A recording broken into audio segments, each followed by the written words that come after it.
आज अनिरुद्ध आचार्य महाराज जी के पास में एक ऐसी लड़की आई है जिसे देखकर सुनकर आप एक बार को अनिरुद्ध आचार्य महाराज जी की कथा को भी ये कहोगे कि भाई साहब अनिरुद्ध आचार्य महाराज जी से अच्छी ये लड़की बोल रही है। जी हाँ, ऐसे रोंगटे खड़े होंगे आज आपके। इस लड़की को अगर आप सुन लेते हैं, इस लड़की की आप पूरी बातों को सुन लेते हैं, तो आप भी ये बोलोगे कि ये लड़की पिछले जन्म की संत है। मेरे खुद रोंगटे खड़े हो गए थे इस लड़की की, इस बहन की बातों को सुन करके। और जो लास्ट में इस बहन ने जो महाभारत का वो सार सुनाया है, उसको सुनने के बाद अगर आपके रोंगटे खड़े ना हो जाए ना, तो मेरा नाम बदल देना। सबसे पहले आप ये वीडियो सुनिए जो कि अनिरुद्ध आचार्य महाराज जी के पंडाल में ये लड़की आई है और पूरा जो है पंडाल को अपनी बातों में मगन कर दिया है और सभी के रोंगटे खड़े कर दिए हैं। गुरुजी, मेरे दो प्रश्न हैं जिसका जवाब मैंने बहुत लोगों से पूछा, पर किन्हीं का उत्तर मुझे संतुष्ट ना कर सका। आज मैं आपसे वो दो प्रश्न पूछना चाहती हूँ, अगर आपकी आज्ञा हो तो। बिल्कुल पूछिए। बात करने का तरीका ही देख लो। जैसा कि आप हमें समझाते हैं, बहुत लोग हमें समझाते हैं कि आज हम जो कुछ भी करते हैं वो अपने कर्मों का फल है। जो हम पुराने जन्म में, पिछले जन्म में जो कुछ भी किए हैं उसका आज हमें फल मिल रहा है। तो गुरुजी, मैं ये कहना चाहूंगी, आज मैं श्री धाम वृंदावन आई हूँ तो भगवान की ये लीला है, ये मेरे पिछले जन्म के कर्म हो सकते हैं। आज जो कुछ भी मैं कर रही हूँ वो मेरे पिछले जन्म के कर्म हो सकते हैं। लेकिन अगर ये धरती को कर्म भूमि कहा गया है तो मैं अभी प्रेजेंट में इस वर्तमान समय में कर्म कहाँ कर रही हूँ गुरुजी? मैं तो पिछले कर्म के जो फल हैं उसी को भोगने में अपना समय बिताते जा रही हूँ और व्यतीत हो गया समय, फिर मैं कर्म कब कर रही हूँ? कृपा करके मार्गदर्शन करें। कर्म कितने प्रकार के होते हैं जानती हो आप? नहीं गुरुजी। कर्म 3 प्रकार के होते हैं। 3। संचित, क्रियमाण और प्रारब्ध। कर्म कितने प्रकार के होते हैं? 3 प्रकार। 3। क्रियमाण कर्म वो है जो आप कर रहे हैं। जैसे आप हमसे प्रश्न पूछ रहे हैं, ये भी आप कर्म कर रहे हैं। हम आपको उत्तर दे रहे हैं, ये भी हम अपना कर्म कर रहे हैं। क्रिया चल रही है, क्रियमाण। जैसे किसान खेत में बीज बो रहा है तो वो बो रहा है, मतलब वो क्रिया कर रहा है, वो क्रियमाण कर्म है। प्रेजेंट को क्रियमाण कहते हैं, ठीक है।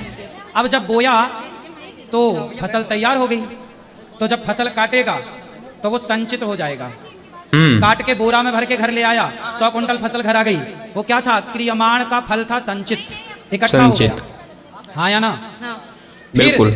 वो उसी गेहूं को चक्की में पिसवा के और उसी की बढ़िया रोटी में घी लगा के मस्त खा रहा है। वही है उसका प्रारब्ध। जो किया था वही उसे मिला, वही उसका संचित हुआ और वही उसे मिला। जो कल किया था बेटा वो आज आपको मिल रहा है, अच्छा या बुरा। जो आज आप करोगी अच्छा या बुरा, वो कल की तैयारी है। तो क्या मुझे आज कर्म करने की आजादी है? क्यों कर ही रही हो आप? आजादी क्यों नहीं? आजाद है हो आप हमसे प्रश्न पूछ रही हो, कर तो रही हो कर्म। पलकें झपका रही हो, कर तो रही हो कर्म। आप रोटी खा रही हो, कर तो रही हो कर्म। दूध पी रही हो, सही बात है। कोई शराब पी रहा है, कोई दूध पी रहा है, कोई बकरे को काट रहा है तो कोई बकरे के मलहम पट्टी लगा रहा है। कर्म दोनों है। आप बकरे को काट रहे हैं वो भी कर्म हो रहा है, और आप बकरे को मलहम पट्टी लगा रहे हैं वो भी कर्म हो रहा है। कर्म कोई जब अच्छा है, कोई बुरा है। फल भगवान देंगे। मलहम पट्टी लगाने का फल भी भगवान देंगे और बकरे की गर्दन में तलवार चलाने का फल भी भगवान देंगे। तलवार चलाने का फल अलग होगा, मलहम पट्टी लगाने का फल अलग होगा। तो महाराज जी, हमें कैसे पता चलेगा कि अभी जो हम कर रहे हैं वो पिछले जन्म का कर्म का फल है या इस जन्म का कर्म है? क्यों पता करना है? कुछ चीजें भगवान को सवाल बहुत अच्छे हैं। तुमको पता लग जाएगा, तुम ही ना भगवान हो जाओगी। कुछ चाबियां ईश्वर के हाथ में है बेटा। हम ईश्वर की कठपुतली हैं। सब ईश्वर अपनी चाबी हमें नहीं दे सकते। बात तो सही है। इसलिए ईश्वर के हाथ में, भगवान के हाथ में है क्या? तुम्हारे हाथ में क्या है? तुम्हारे हाथ में है तू कर्म कर, कर्मण्येवाधिकारस्ते, तू कर्म कर। फल भगवान के हाथ में, तू कर्म कर, भगवान देंगे। तो आप कर्म को बेहतर करिए, मस्ती से करिए और फल की चिंता ना पालिए। ईश्वर है आपके साथ। धन्यवाद गुरुजी। और मेरा दूसरा संतुष्ट हुई इस प्रश्न के उत्तर से? हाँ, संतुष्ट तो हो गई। ठीक है, दूसरा पूछो। दूसरा प्रश्न है कि महाराज जी, जो भगवान विष्णु हैं, श्रीमन नारायण, उनके पार्षद 3 रूपों में, 3 युगों में धरती पर आए। बिल्कुल। पहला वो सतयुग में आए, हिरण्याक्ष और हिरण्यकश्यप के रूप में। दूसरा वो त्रेता में आए, रावण और कुंभकर्ण के रूप में। उसके बाद वो द्वापर में आए, कंस और शिशुपाल के रूप में। शिशुपाल और दंतवक्र के रूप में। कंस नहीं था वो, क्षमा करें, दंत शिशुपाल और दंतवक्र के रूप में। तो प्रश्न ये है महाराज जी, ये तीनों धरती लोक पर आए, इन्हें कर्म करने की आजादी थी, पर ये तीनों 3 रूपों में, 3 युगों में बुरे कर्मों को क्यों इन्होंने अपना चुनाव बनाया? क्यों इन्होंने बुरे कर्म ही किए? अच्छे कर्म भी कर सकते थे।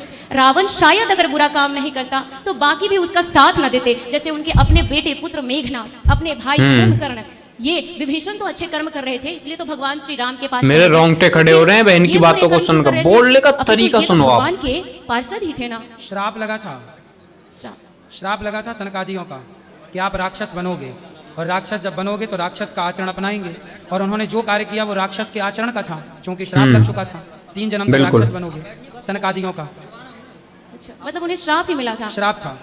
अच्छा, अभी ये बहन जो है कुछ ऐसा करने वाली है जिसे सुनकर रोंगटे खड़े हो जाएंगे आपके। रखना चाहती हूँ, या मैंने नहीं लिखी है, लेकिन कहीं से मैंने इसे पढ़ा और मैं बहुत प्रोत्साहित होती हूँ इनको पढ़ के, और मेरे प्रोत्साहन का कारण है इन पंक्तियों को मैं प्रस्तुत तभी करूंगी जब आपकी आज्ञा होगी। करिए करिए। मेरे रोंगटे खड़े हो रहे हैं मेरे। भगवान श्री कृष्ण कुरुक्षेत्र में कहते हैं अर्जुन को, जब अर्जुन पूछते हैं कि आप अपना जल्दी नाम बताइए, काम क्रोध की बात कही तो मुझको उत्तम काम बताओ, और खुद को ईश्वर कहते हो तो जल्दी अपना नाम बताओ। ऐसा प्रश्न अर्जुन का था। तो भगवान श्री कृष्ण जो जगत पिता हैं, उनका जवाब है कि मैं भक्तों के बीच प्रस्तुत करना चाहती हूँ कि कान खोल कर सुनो पार्थ, मैं ही त्रेता का राम हूँ। कृष्ण मुझे सब कहते हैं, मैं द्वापर का घनश्याम हूँ। रूप कभी नारी का रखकर मैं ही केश बदलता हूँ, धर्म बचाने के खातिर मैं अनगिन वेश बदलता हूँ। विष्णु जी का दशम रूप मैं ही परशुराम मत वाला हूँ, नाग कालिया के फन पर मैं मर्दन करने वाला हूँ। बांकासुर और महिषासुर को मैंने जिंदा गाड़ दिया, धर्म बचाने के खातिर धर्म बचाने के खातिर नरसिंह बन हिरण कश्यप फाड़ दिया। रथ कहीं नहीं चलता है, बस मैं ही आगे बढ़ता हूँ। धनुष हाथ में तेरे हैं अर्जुन, धनुष हाथ में तेरे हैं, पर रणभूमि में मैं लड़ता हूँ, रणभूमि में मैं लड़ता हूँ। धन्यवाद गुरुजी।